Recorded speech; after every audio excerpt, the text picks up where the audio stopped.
สบายดีทั้งน้องพากันไปตักน้ำบ่ไปตักอยู่ไสล่ะเดี๋ยวสิพาท่านผู้ชมไปเบิ่งทางน้องๆพากันตักน้ำเนาะซึ่งตอนนี้ก็แดดเปรี้ยงพี่น้องเอ้ยร้อนบ่ร้อนอากาศก็เขาบอกว่าปีนี้เป็นปีที่แห้งแล้งที่สุดนะพี่น้องในรอบหลายปีตอนนี้เป็นเวลา4 โมงเลยพี่น้องตอนที่ประพรถ่ายทำในขนาดนี้นะก็ยังห้อนสัมประมาณบ่าย 1บ่าย 2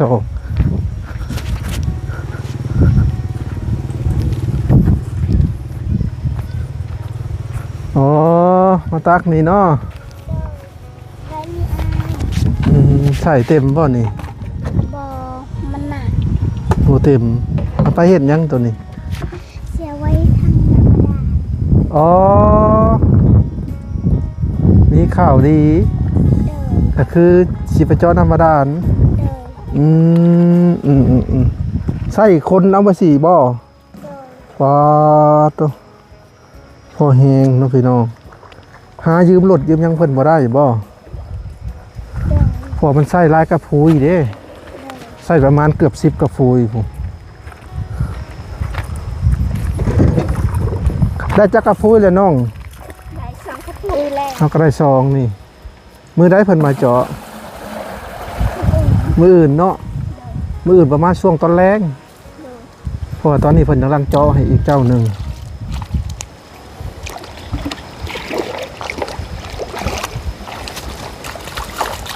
โอ้มีรถอีแตนนะพี่น้องมีรถอีแตนนี่ก็ยังง่ายอยู่สำหรับน้องๆเนาะแม้ว่าถอยรถอีแตนมาแล้วก็คนขึ้น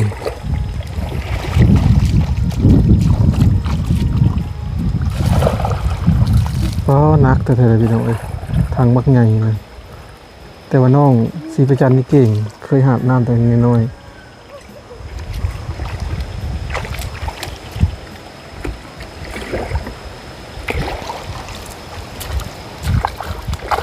คิดเอาเป็นตักน้ำใส่เนาะโมแมนจริงๆแล้วเป็นน้ำเพื่อจะเจาะน้ำสร้าง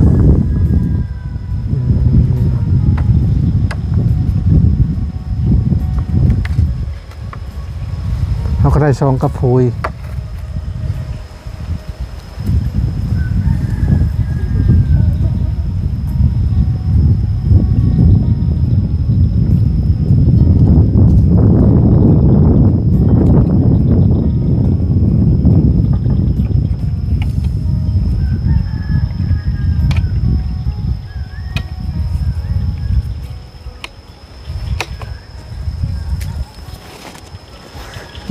น้องศรีประจันเก่งอะไรพี่น้องเลยตัวทางสีบางไงเต็ม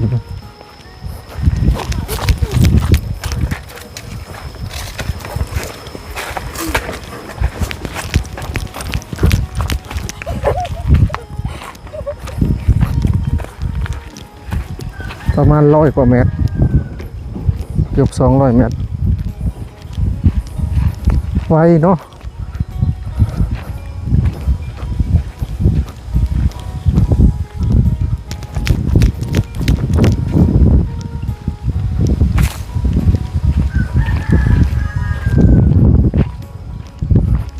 เป็นอย่างไว้อย่างที่พี่น้องเลย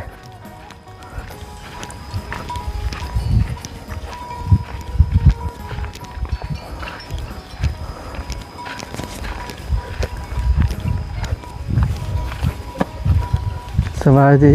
1ข้าวแล้ว1ข้าวแรงเนาะคิดว่าเพิ่นหาบน้ำไปใส่สิเจาะน้ำสั่งมาดานมื้ออื่นเนาะสิเจาะมันได้ล่ะบัดนี้ก็ไอเพิ่นบอกว่าจะเจาะมุมนี้มุมลุบๆนี่บ่ได้จักกระพุ้ยเลย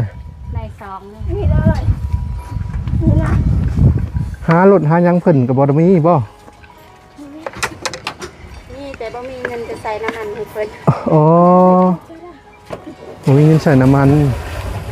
พ่อแห้งได้กว่าจะได้กระพุ้ยนี่กระพุ้ยนี่เบิดเท่านี้บ่ ก็ยังมีอีกอ่ะเพิ่นบอกว่าฉันมีก็ได้ชีกระปุก แต่ต้องมาเติมเนาะ โดยถ้าเขาใส่ตักเพิ่มใส่อีก เพิ่นยืมได้แค่4กระพุ้ยนี่เขาก็ได้2ฟ้าตัวกว่าจะเต็มเนาะเอาสู้ๆได้น้ำก็สบายดอกบัดนี้น้ำหนองสาสิเจาะบันไดเกาะแม่ลูกหา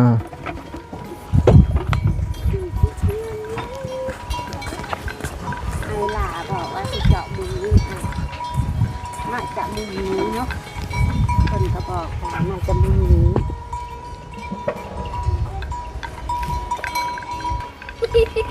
สิเจาะบันนี้เนาะ โดยสิเจาะบนนี้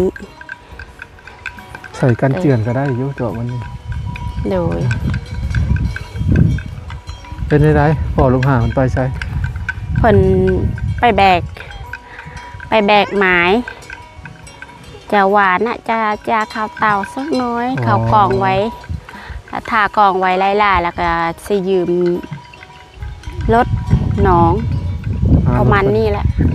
หารถแก่มาเนาะ โดย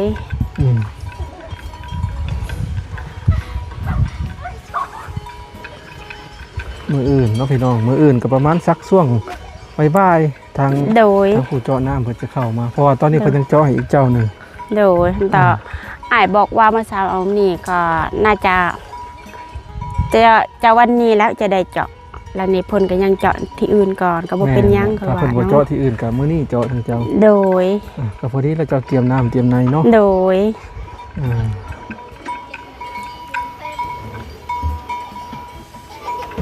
ถ้าว่าได้น้ำสร้างบาดาลแล้วตัวนั้นได้สาบัดนี่ตัวนั้น ตัวนั้นบ่ได้แล้วอ้าย สิถมบ่ สิถมก็ทางผู้ใหญ่ใจดีบอกว่ามันเฮ็ดบ่ได้คันท่าได้น้ำบาดาลคือน้ำสร้างคือบ่ได้คันเอาน้ำสร้างน้ำบาดาลบ่ได้ ก็คือเพิ่นให้เอาน้ำบาดาลเนาะ โดย ตัวนั้นเจ้าสิได้ถมบ่ ก็ถมอ้าย ถมเป็นไหนาซะเนาะ โดย เพราะว่าถึงเขากินก็เป็นน้ำเคมีได้เพราะ โด มัน ย เพราะเขาใส่ปุ๋ยเด้ โดย นั่นแหละซึมลงไปก็มีน้ำบาดาลแล้วก็โอเคละ โดย พอแห้งเพื่อสิถมนั่นอีก ก็เว ดูว่า ลา สิปะไปหันบ่ ข้อยก็ยังจะคิดว่าเวลาผลมันสิมาแห้งๆนั้นน่าจะไม่สิทมเองเนาะประมาณนั้นนะล่ะเฮาก็ค่อยๆถมนิดๆน้อยๆก็น่าสิเต็มเนาะ น่าจะเต็ม โดย เจาะตรงนี้เนาะ โดย อันเด็กเป็นกมาแหละสบายดีอ้ายมาแต่หาตัดพื้นบ่ได้ลายอยู่บ่ล่ะ ก็ได้ลายปันได้ เฮ็ดได้ตัดเอา ผ้าแล้วกัด เอาผ้าตัด โดย แต่ก่อนยังมาไปกับเจ้าเห็ดเตาเจ้านี่เพิ่นบ่ว่างบ่ เพิ่นก็จักบ่ค่อยดีเนาะจักบ่ค่อยดีก็เลยเพิ่นก็เตาเพิ่นก็ยังว่างอยู่นี่ เขาก็ยังบ่มีเงินซื้อซ่อมจักรแน่ประมาณนั้นล่ะอ้าย เลยใช้ผ้าตัดเอา โดย เลื่อยก็บ่มีเนาะ เลื่อยก็บ่มี ที่จริงเฮาตัดพื้นลงเตานั้นต้องใช้เลื่อยแบบใดเลื่อยดึงคนละส่วนน่ะบ่ ก็ดึงโทรศัพท์ฮะก็บ่มีครูดึง อ๋อก็คือเก่า ก็ เนาะ คือเก่าผู้เดียวใส่เอาแต่ผ้า ใช้เลื่อยตัวหนึงน่ะเด้เลื่อยที่มันตัดไม้ดิบนะก็ที่หัดคือว่าแล้วบ่มีเนาะ โดย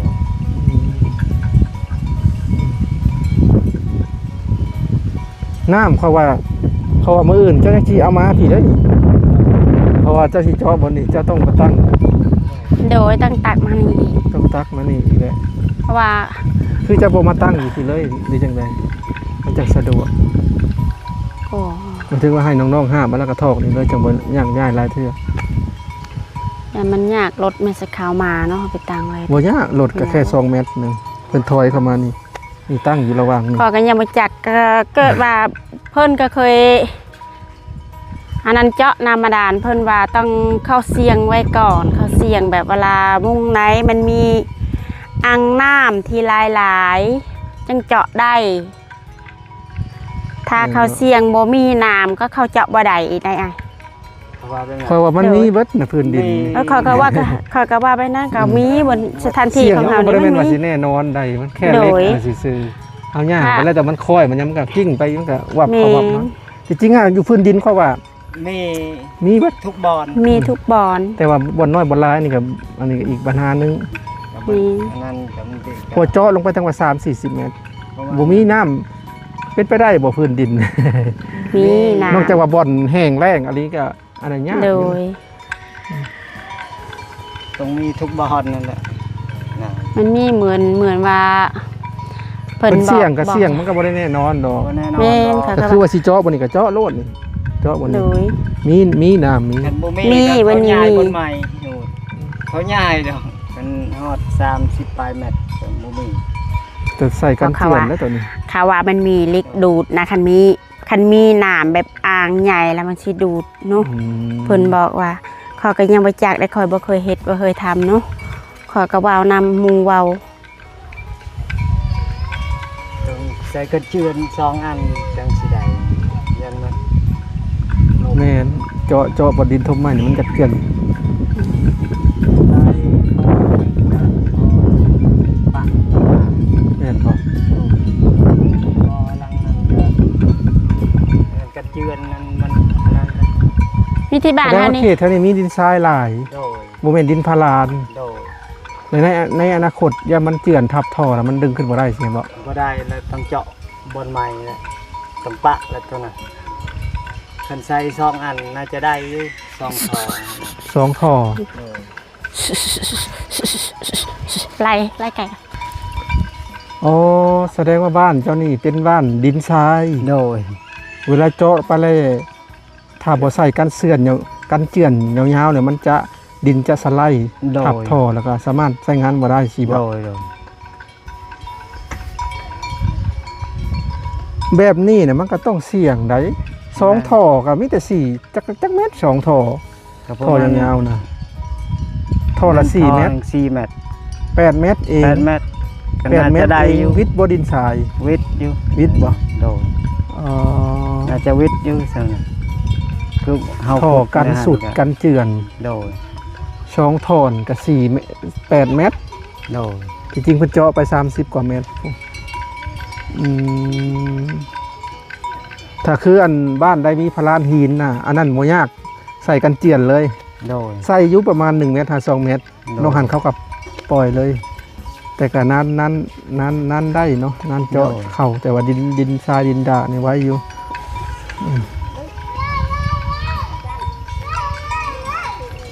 อันนี้เขาทมใหม่อะน่าจะ2เมตรอันนั้น2ทอดนะจังสิได้ ต้องแนะนำเพิ่นเด้อว่า โดย เขตแถวนี้ว่ามันเป็นดินทรายอหยังประมาณ โด นี้ ยโดย ต้องเบิ่งเพิ่นก็เบิ่งสีน้ำมาฮอดดินแกนดินหยังนั้นฟ้าเจ้าฝนเนาะฝนทิ้งช่วงพี่น้องเอ้ยเบิ่งแน่ตอนนี้4โมงได้พี่น้องเอ้ย4โมงนี่ส่ำบ่าย1บ่าย2 ยังฮอ ฮ้อ ด น อากาศ นี่สภาพเด้ตะเวนก็ใกล้จะตกดินแล้วนี่ตะเวน4โมงนี่อยู่ประมาณนี้กากะสิ ถ้า เหี่ยว เป็นตะเวน หมดลย ขึ้นน่ะตอนนี้อยากค่ำแล้วตอน โด นี้ ย ถ้าแม่นผู้ใดอยู่ทางตะเวนภาคตะเวนตกกะปานนี้ยังตะเวนทางกระดังประมาณเที่ยงหัว โดย เจ้าเชื่อบ่ว่าในโลกนี้มีประเทศหนึ่งที่บ่ค่ำจักเทื่อ เทศ เจ้าเชื่อบ่ ไม่ มีประเทศหนึ่งที่บ่พอเห็นในคลิปจักประเทศไปจังลืมสื่อที่คนไทยไปรีวิวนี่แหละบ่มีกลางคืน มีแต่กลางเว้นแจ้งจังปางอยู่ บ่มี เขาก็เคยนอนเนี่ยเด้คล้ายๆแบบเป็นชั่วโมง มันแบบ อยาก เขาเอิ้นอีหยังตาเว้นบ่ทั่วถึงอหยังประมาณนี้หรือว่าความมืดบ่ทั่วถึง แล้ว แต่ตอนนี้ประเทศอื่นน่ะเป็นกลางเว้นกลางคืนได้ตอนนี้ ตอนนี้ เป็นกลางคืนเขากำลังนอนอยู่ตอนเพิ่นกำลังนอนอยู่ เราสิตื่น อ แล้วเดี๋ยว เม นี้ ริกา น่าจะสิตื่นแหละ ตอนนี้4 โมงก็ใกล้แล้วประมาณตี 4ตี 3ตี 4นี่ใกล้สิแจ้งแล้วตอนเฮาใกล้สิค่ำแล้ว โดย เหตุการณ์ว่าสิมันเกิดจากหยังเจ้าฮู้บ่ บ่ฮู้ดอก อันนี้ถามแล้วหยอกเพิ่นก็น่าจะบ่ฮู้เนาะพี่น้องก็คือลูกเขามันกว้าง แม่นแหละ กว้างแล้วตะเว้นนี่ตะเว้นกำลังสิตกดินแม่นบ่นี่กำลังสิตกดิ เรา นนี่ ยังอยู่ต่ำกับหมู่ แปลว่าโลกน่ะมันเป็นวงกลมเด้ โดย วงกลมแล้วทีนี้ล่ะตะเว้นกำลังสิตกดินนี่สิตกทางเฮามืดแล้ว โดย แต่ว่าตอนนี้ทั้งพวกอันภาคตะเว้นออก ตอนนี้มืดแล้วตอนนี้นะ โดย อันนานึกออกบ่ โดย ที่แบบว่าโลกเขามันกลมแล้วมันบัง โดย มันหมุนไปหมุนมาฮะประมาณนี้แหละอะเนาะเป็นได้ใดสิได้นำสร้างประดานแล้วดีใจเนาะ ดีใจ ใจจนดีใจได้หลาย ดีใจนำ โด เด้อย อืมส่วนน้ำสร้างตัวนั้นกสิปะบ่ได้ประสานงานต่อเนาะ โดยโดยปะ อืมกะคอยทมไปเทเล็กเทน้อย โดย เพราะว่าได้น้ำสร้างบาดาลแล้วก็สบายเนาะ โดยโดย เอาโยมเอาก็สบาย น้ำก็ใสเย็นได้ยาม โด ร้อน ย อาบ น่าจะว่าดินเฮานี้น่าจะกินได้เนาะน้ำแบบ มัน เจาะไม้ น่าจะบ่จางคนใดดอก จางดินมันนี่ ดินทราย มันเป็น ทราย ของเจาะใบลึกๆเลยมันจะเป็นดินเหนียว ยืนเหนียวบ่ โดย อย่างเช่นคือเจ้าคุดตัวนั้นได้สักประมาณ 3-4 เมตรเหนียวบ่ทั้ง เห พื้ นียวแล้ว โอ้ มันจะวิทย์อันนั้นกันน่าจะหินแล้ว เอ่อ ต้องมีแล้วหิน คำบ่แม่นหินก็อาจจะเป็นดินดากดินหยังไปเนาะ โดย อืมแต่อันนี้มันดินทรายในหน้าเทิงซื่อๆนี่ประมาณน่าจะ3-4 เมตร 4-5 เมตร6-7 เมตรประมาณนี้ดินทราย ถ้าว่าเป็นดินทรายฮอดพุ่นเจาะบ่ได้ได้เจาะน้ำ บ่ได้ สมมุติว่าดินทราย มันทมไปเรื่อย ดินทรายเป็นฮอดประมาณ 3-40 เมตรนี่ทิ่มไปซื่อ ๆมันถม ๆถ้ามันถมเวลาน้ำออกแล้วมันก็ถม ถม นอกจากว่าเจาะไปใส่กันเจือนไปจนสุด แม่น อันนั้นก็ต้องใส่ท่อดีๆอีกได้ โดย ท่อบางๆนี่เวลามัน นั่น มันอยู่ฟื้นเลยความดันของอัน โดย แตก น้ำกับอันนั้นมันหัดกันมีสิทธิ์แตกใช้ท่อหนาๆ4 นิ้วนะบ้านเขาจะเอิ้นว่าท่อพีลอยประมาณนี้ ท่อใหญ่ครับท่อเบ่มัน ขนาด4 นิ้วซ้ำและเหยือกตัวนั้นนี่เห็นบ่เหยือกนะเดี๋ยวซ้ำนั่นแหละ สองกระติก 4 นิ้วประมาณซ้ำนั่นแหละไปเข้าห่มบัดนี้เสากับมาเลยพี่น้องเอ้ย9 ต้น ก็คือมีแต่เสาเนาะ โดย แต่ว่าอย่างอื่นนี่ยังขาดหลายๆอย่างเด้อพี่น้องสำหรับเรียนซานทางพ่อลูกหาแม่ลูกหานะพี่น้องก็คือได้แค่นี้แหละเพราะว่าได้ผู้ใจดีเพิ่นสมทบคนแรกก่อน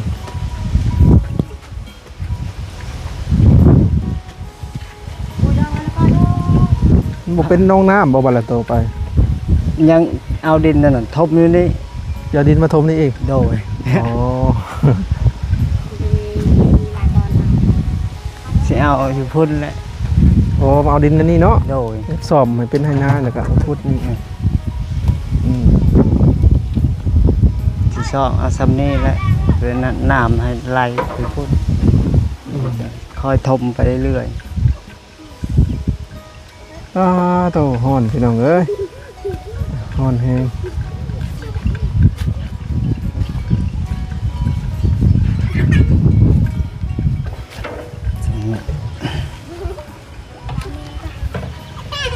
ถ้าแม่นว่าได้คูณมันพิคักเนาะ ๆโดย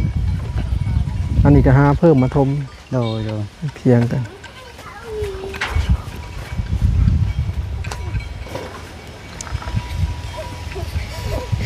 ได้จากนั้นแหละจะพูดแหละ เป็น10กระพูยผู้ได้จังสีสำเร็จบ่อหนึ่ง ประมาณนั้นบ่ อ่า สิเต็มหมดแหละ ที่แรกว่าพรว่าคิดว่าพวกนมพวกหยังได้นี่ บ่แม่นน้ำมันขุ่น คิดว่าเพิ่นส่งนมบ่ อืม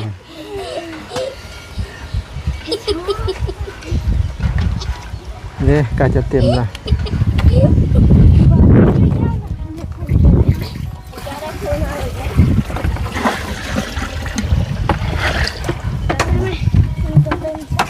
เป็นได้น้องสีพระจันทร์ไงบ่ อาบน้ำตากแดดบ่เมื่อยกับคนเล็กเท่านั้นแล้วเนาะบ่เมื่อยกับคนเล็กเท่านั้นแหล้ว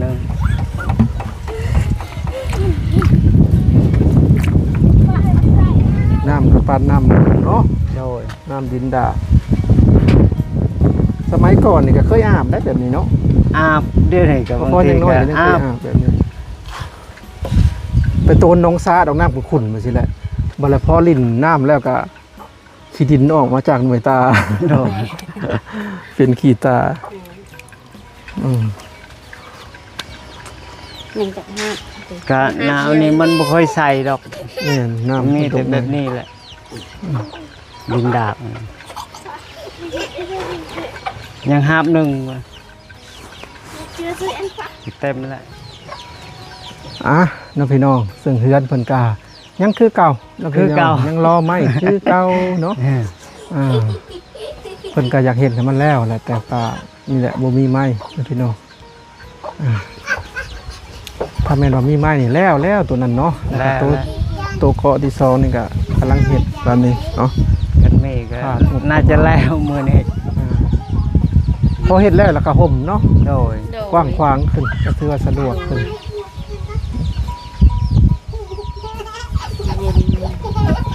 พออยู่แล้วสามีเนาะ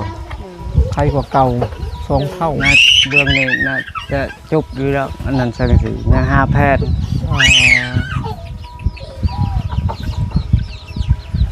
ซ้ำได้เฮือน2 หลังเนาะ โดย หมายถึงว่าเฮือนเก่าของเพิ่นก็ซ้ำนี่แหละะ ซ้ำนี่ พี่องแต่เพิ่นก็ออกมา โน่ อีกเท่าหนึงก็ใหญ่แล้วบัดนี้ ใหญ่น่าจะได้7 เมตร 7 เมตรประทังเบิด โดยน่าจะได้อยู่ดอก7 ฮอดบ่แม่นละประมาณ น้องหยา 7เนาะ ประมาณ7นี่ 7คูณ5 คูณ5 7คูณ4กว้างขวางเอาละพอลุง5แม่ลุง5สำหรับคลิปนี้ทางมาพรสิขอตัวกลับก่อนเด้อ โดย เดี๋ยวอีพีหน้าอีพีในสิมาเยี่ยมยามใหม่ดอก โดย สรุปแล้วสร้างก็บ่เห็นอีกเลยว่าสิมาจ่ายเงิน ก็ได้จ่ายเงินค่ารถอีแตนนะพี่น้องอ่า อยู่หน้า เพิ่นไปใช่ก็ อยู่หน้าบ่ได้ออกหน้า เดี๋ยวมื้อหน้าเนาะเอาเป็นมื้อหน้ามื้อหน้านะพี่น้องว่าสิหาเพิ่นที่ไหนก็ยังบ่ว่างเมื่อวานนี่ก็ไปเรื่องน้องสาวเพิ่นมื้อนี้ก็ออกหน้าเนาะ โดย โดย